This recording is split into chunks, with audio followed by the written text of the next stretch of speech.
Hi, my name is Emren Akdamar, and the interview you're about to watch was filmed on the 7th of November 2024 with Dr. Robert Komaniecki. Welcome, Dr. Komaniecki. I've been tasked with interviewing a scholar for my music theory course, Analysis in Pop Music, for Dr. Brad Osborn, and I chose you. And having read several of your articles, I am really excited to get down to it and ask you about just different aspects of them. Great. Happy to be here. So I'll start with analyzing collaborative flow and rap, and you dive into the dynamics between rappers when they work together. And you mentioned toward the end of the article that there are fewer contemporary examples. Do you have any thoughts to why that might be the case? Uh, yeah, when it comes to the fewer contemporary examples of rappers kind of playing off of each other's deliveries, I think the reason for that really has to do with um, it's increasingly common for rappers to record these verses on different days in different states, different countries, even different studios. And so, there are plenty of collaborations that are released where the artists were never even in the same room. Hmm. And so I think that that's probably a big thing is that, these arrangements will be made months in advance. And the label will say that, okay, so Doja Cat will be doing 32 bars on this upcoming song. And then she gets the beat, she thinks about it, she writes her verse, and then she sends it back. And she hasn't heard what the other rapper is necessarily doing. And so, yeah, sometimes you can get some kind of disparate sounding deliveries. Uh, I hadn't really thought of how, I guess, the sausage gets made in that way. Yeah. Um, I guess in my mind, it's still more of the older idea where like everyone's sitting in the studio at the same time and like they're actively collaborating at the in the same moment. Yeah. Um, Definitely not as much anymore. how do you feel the concept of flow changes when multiple artists are on a track compared to solo performance? Well, sometimes it doesn't at all. And I think in the fun cases, sometimes the flow might change in that rappers feel a little bit competitive. Um, there's this nice interview with Busta Rhymes where he's talking about a song he did with Eminem called Calm Down, where they are just Busta Rhymes sends Eminem the beat, Eminem sends him back, you know, he requests Eminem to rap 16 bars, and Eminem sends him back 32 bars. And so Busta Rhymes decides to record extra and sends it back to Eminem, and then Eminem records extra and sends it back to him. And they're kind of like, in this like friendly competition with each other and kind of pushing each other lyrically and sonically.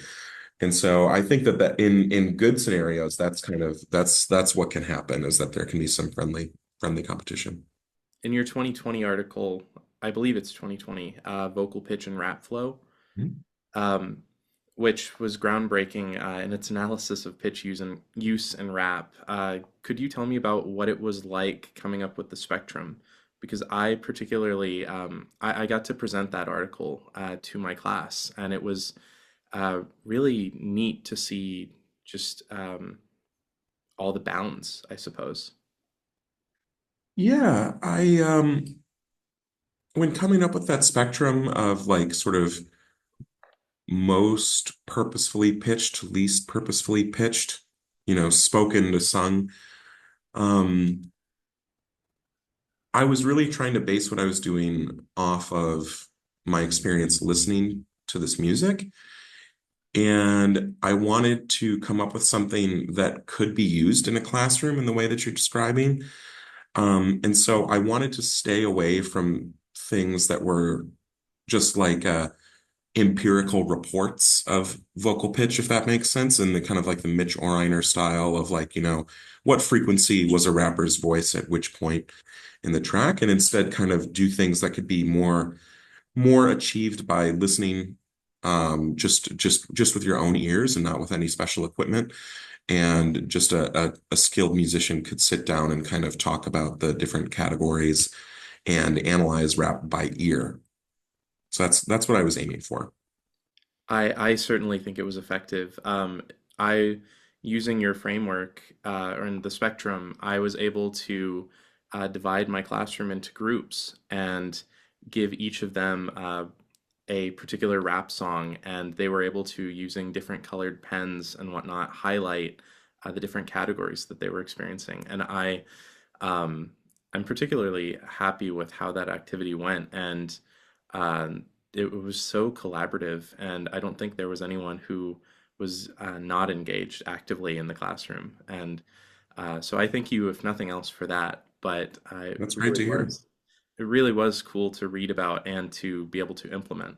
Have you found that certain rappers use pitch variation more strategically than others? I mean, we like certain rappers have certain patterns that they may fall into with like you mentioned emphasis of one in one of the Eminem songs and how I believe it's Nelly goes back and does a lot with tonic.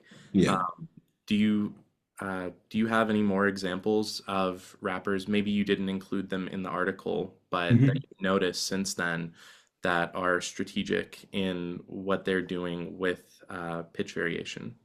So the rapper that I always think about with this is Kendrick Lamar.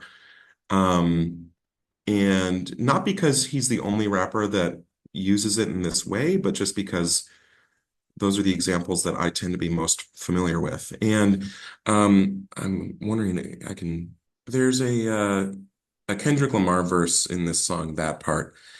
And I would describe his use of pitch as strategic in this, in that it's a rhyme emphasis way of using pitch. This is a really, really dense verse. They have like, this is an in sort of a visualization where the rhymes are in different colors.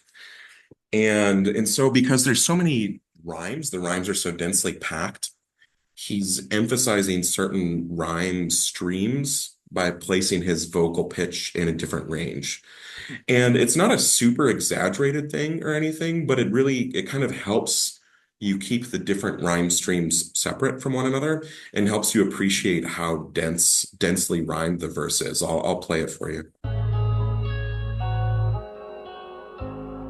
We don't stress a 38 till it free your chest and PP on the PO's desk. I'm Jay-Z in a blowout press. Relate me to your blowout's best. Can heat me or remote your death from HD causing photo theft. My AC antifreeze gotta hold your breath.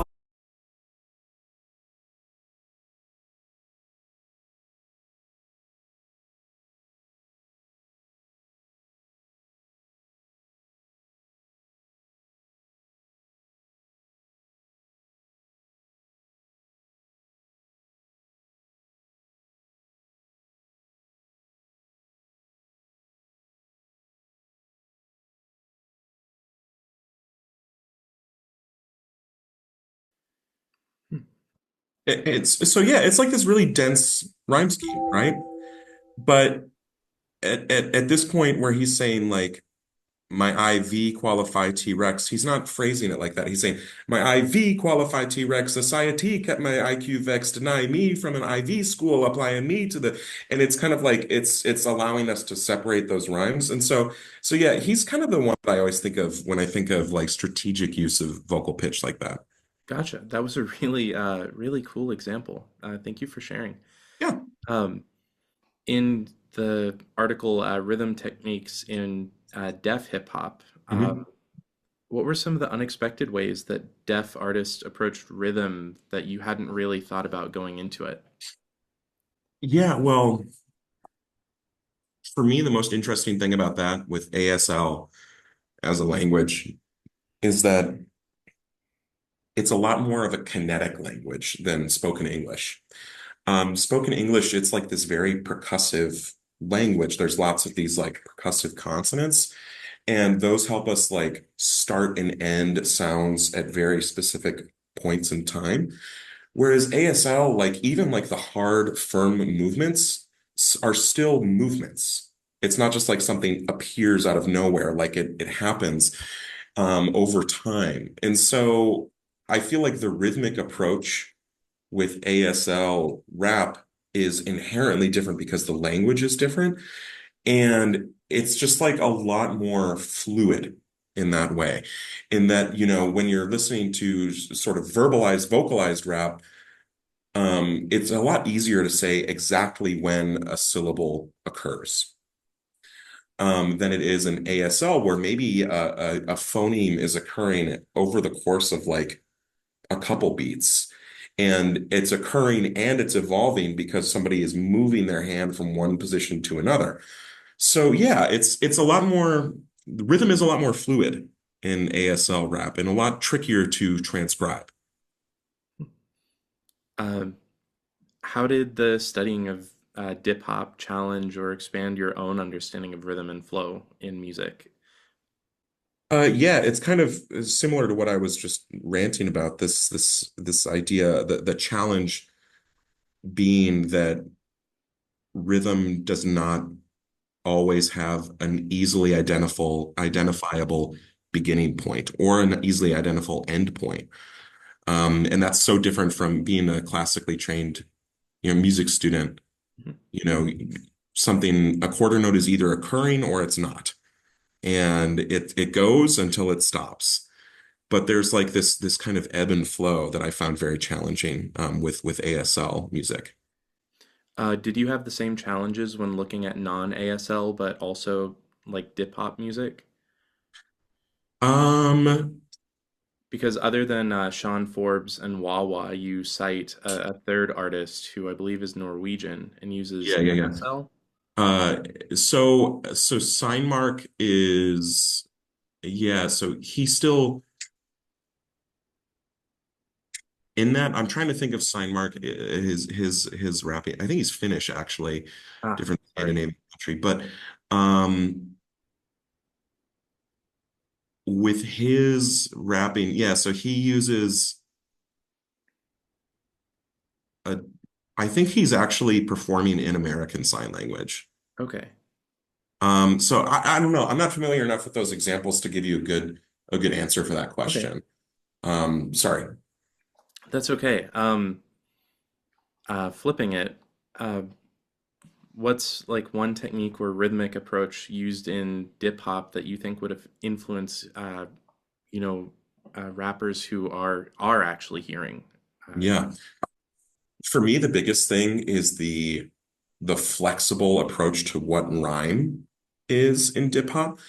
And hearing these or hearing or like reading transcriptions or translations of these dip hop performers talking about their kind of like their approach to rhyme is so much more loosey-goosey than what I'm used to.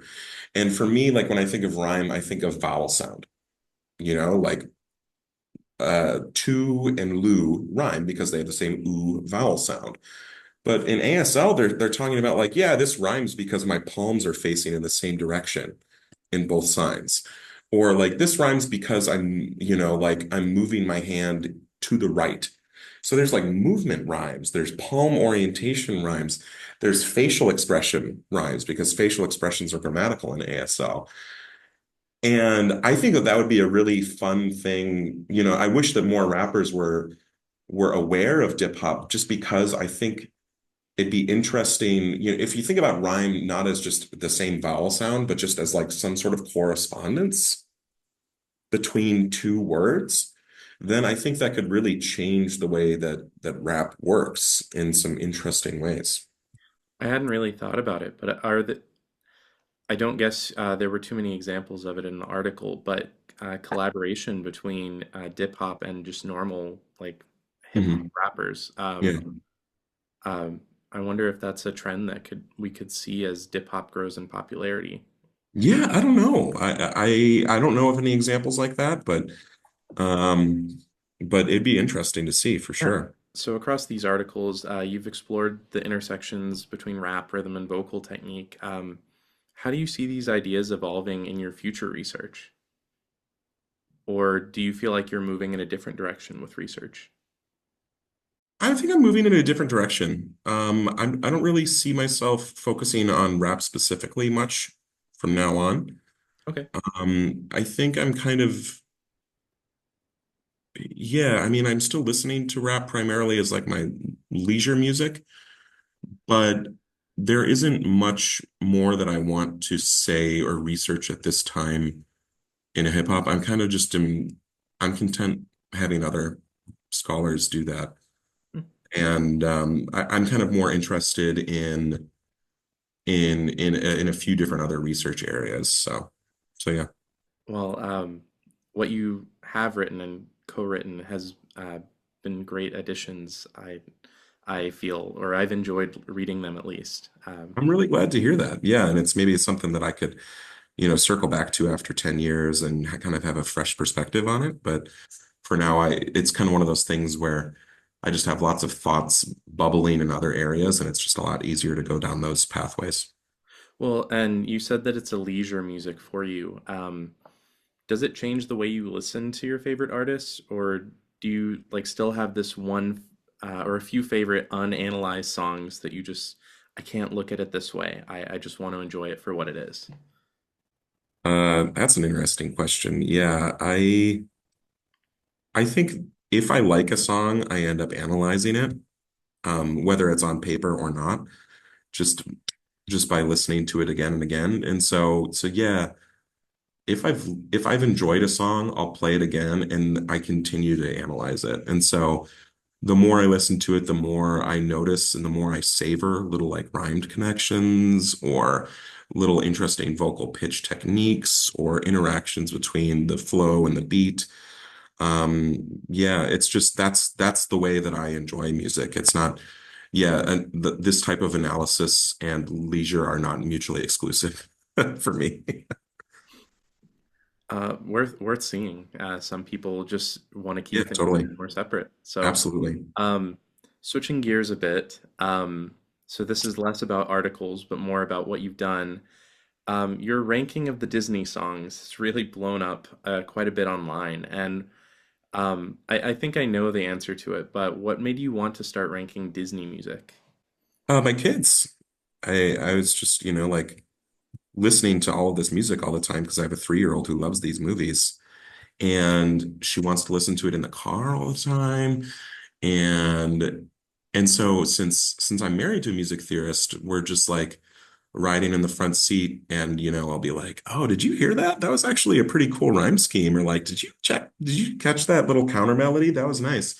And so yeah, eventually I was like, I had some time over the summer and I just went through all the songs after the kids were in bed each night, just did 2 or 3 each night and ranked them bit by bit, took notes in Google Docs on my computer of what I liked and didn't like. And then I decided to post it. And that was that kind of like, I think it was a nice kind of, it was a very media friendly endeavor. Like lots of people know Disney music and can relate to it. And so I think that's why it ended up being picked up on a lot of radio stations and even on a TV station and print papers and stuff. It's just, you know, people relate to it. It's a nice kind of fun thing to talk about.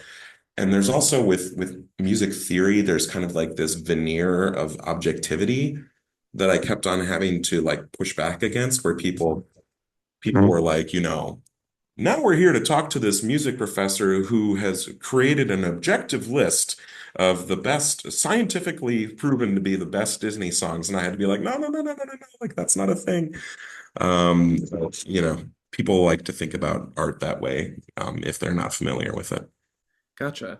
Do you have a favorite or most controversial ranking that you did for the list, or like the most polarizing, perhaps, to the audience of Most all of your followers? polarizing ranking. Um, Funnily enough, I think the most polarizing one would be there's a silly song in Frozen called In Summer. Are you familiar with that one? The Yeah, the yeah. snowman Olaf sings it. And it's like a silly kid song, but from a craft standpoint, it's like really well done, like so well executed. And so I ranked it really high. And so understandably, a lot of adults are like, what the hell? Like this song, it's not that emotional. There's not like a huge emotional payoff. It's not, like super essential to the plot of the movie or anything like that.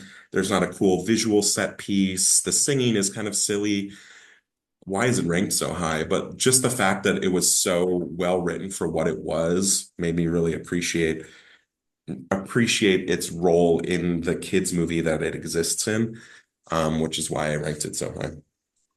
Um, did your approach to breaking down rap flow influence the way you listened to or evaluated much of the Disney music? Like specifically, we have more works by Lin-Manuel to Mhm. that have definitely Sure. contributed to rap, especially in Disney. Yeah, I was thinking a little bit about rap analysis with a couple of the Lin-Manuel songs just because he has such a gift for rhyme, like he's just very talented. And a lot of those songs in like Moana or Encanto, they have these very like hip hop inspired structures where the singers are performing really quickly and kind of with like these dense things. And or in Moana, the rock saying, I can go on and on, I can explain every natural phenomenon. That's very, very Lin-Manuel Miranda, that on and phenomenon as a rhyme. But I also was thinking a lot about rap analysis with some of the older stuff as well, because it made me appreciate Howard Ashman as a rhymer, in the movies like Little Mermaid and Beauty and the Beast, and just really appreciating the rhymes that he was able to pack into that. Like Gaston saying, as a specimen, yes, I'm intimidating. Specimen and yes, I'm in. That's like such a cool little thing to just insert in that. It's not even part of the couplet. It's just this little extra bonus rhyme. And I just really appreciated that. So yeah, I really kept my ear to the rhymes throughout the whole thing. You've gained quite a following on social media for your music theory beliefs and among other beliefs, but Hmm. has internet virality been welcome or do you grow weary of it? Um, I think I saw a tweet the other day where you were saying, time to post more music theory things to scare away some of the, Political yeah, people, yeah. political people. Yeah, for the most part, it's been such a welcome thing.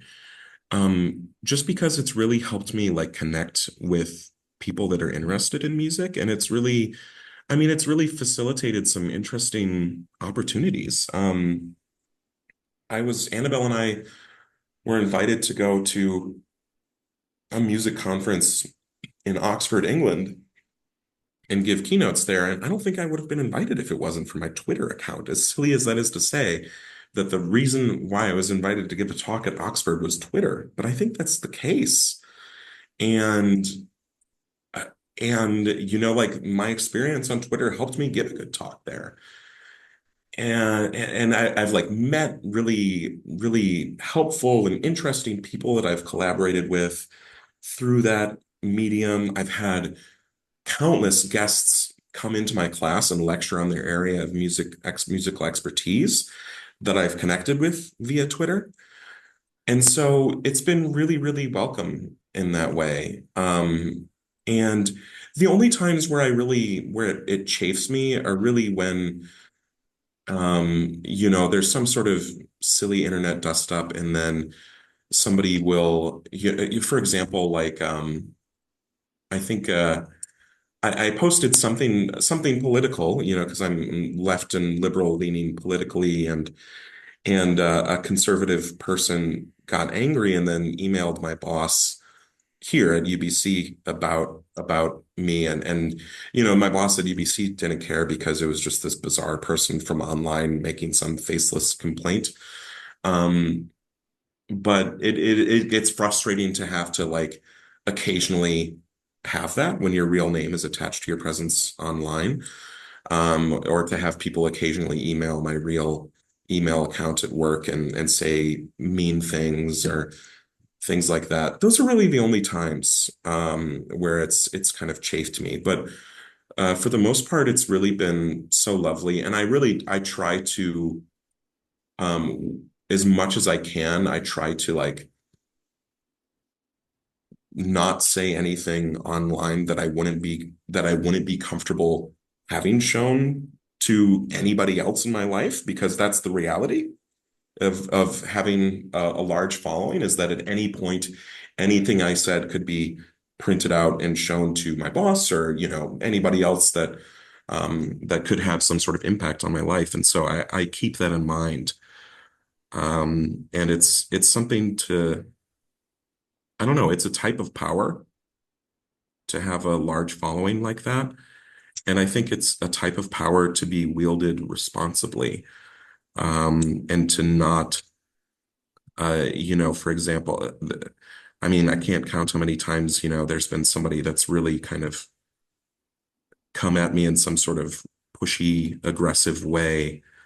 And I've had to kind of make the decision to back off or to handle it more gently, just because the disproportionate response that would happen if I was to, for example, like sick 36,000 followers on this person is not proportional to what offense I might have felt.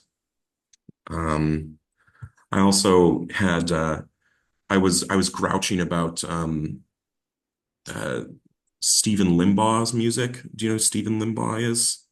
I admittedly don't, not off the Okay. top of my head. Well, he's you shouldn't really, because he's like this kind of niche alt-right conservative composer. He's Okay. related to Rush Limbaugh, if you know who Huh. Rush Limbaugh was. Okay.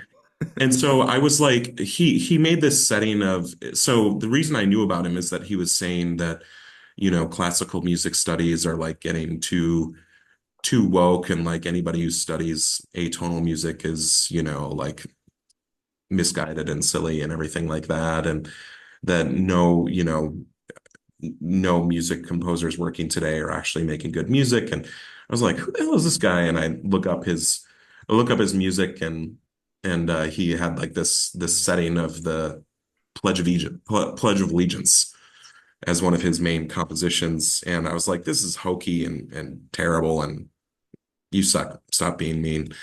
And just kind of like blew him off. And then he contacted my boss here at UBC and was like, are you familiar with the online presence of one of your faculty members? Is this uh, something you're comfortable associating your brand with? And so yeah, like there's this kind of like friction that happens there, where I can't really have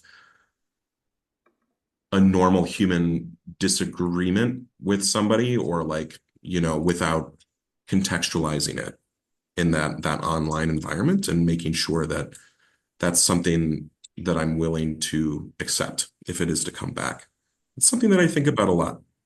Well, and having followed you for a bit, like I've seen some interesting reactions even to just what I view as personally rather healthy parenting, and just people are Yeah. so curmudgeonly about that. Oh, yeah, absolutely. And I think that people just tend to, especially with parenting, if you say that you do anything differently than they do or than they were raised, they view that as kind of like a personal attack. Hmm. And as I'm sure you know, on Twitter, there's this kind of tendency to take things in the least kind of charitable way possible.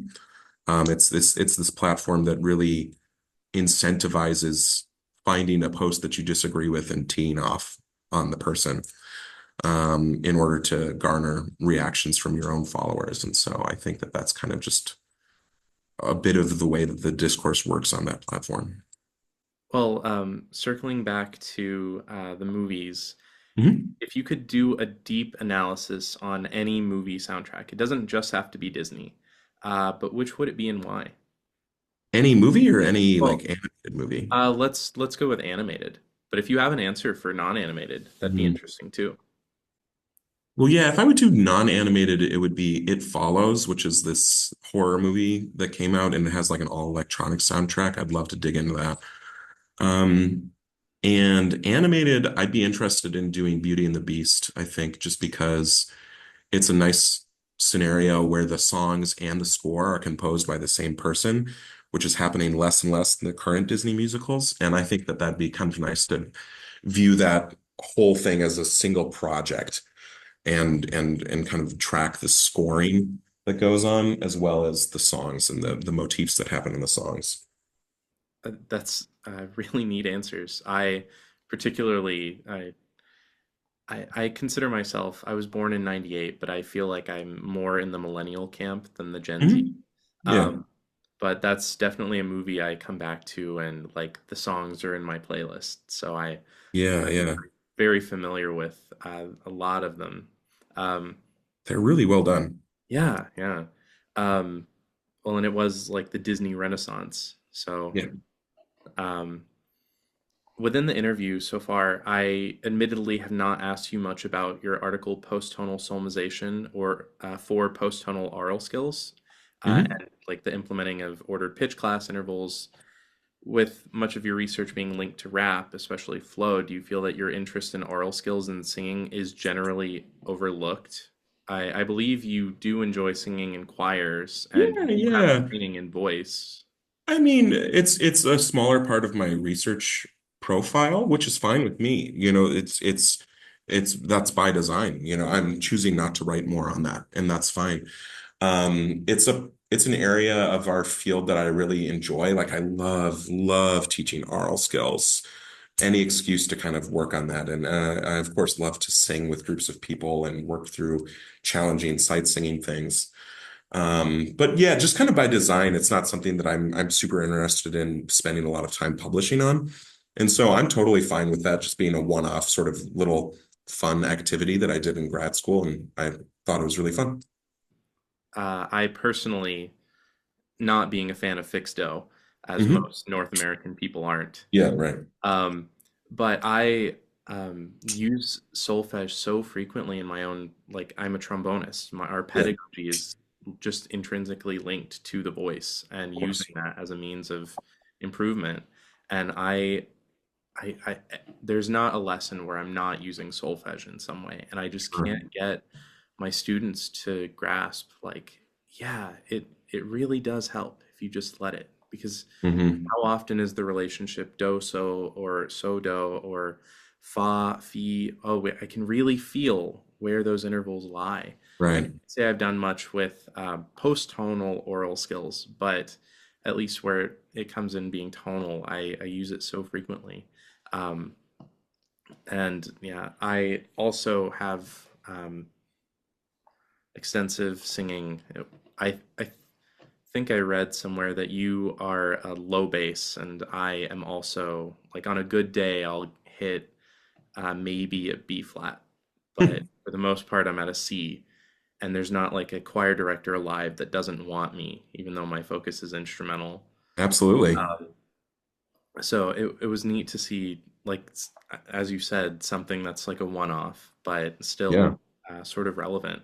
My last question for you, and we're running out of time a bit. Zoom is gonna kick us off, I Oh fear. yeah. Um, and I don't want to take too much of your time either. Thank you so much for your time, and this has been a really wonderful conversation, and it's been great to meet you, quote unquote, face to face. Yeah, yeah, Now absolutely. I'm just now I'm one more person out of the sea of, I think you said 36,000 or so, but I will be editing and trimming a little bit and posting this to YouTube, and when I do, I'll make sure to send the link back to you.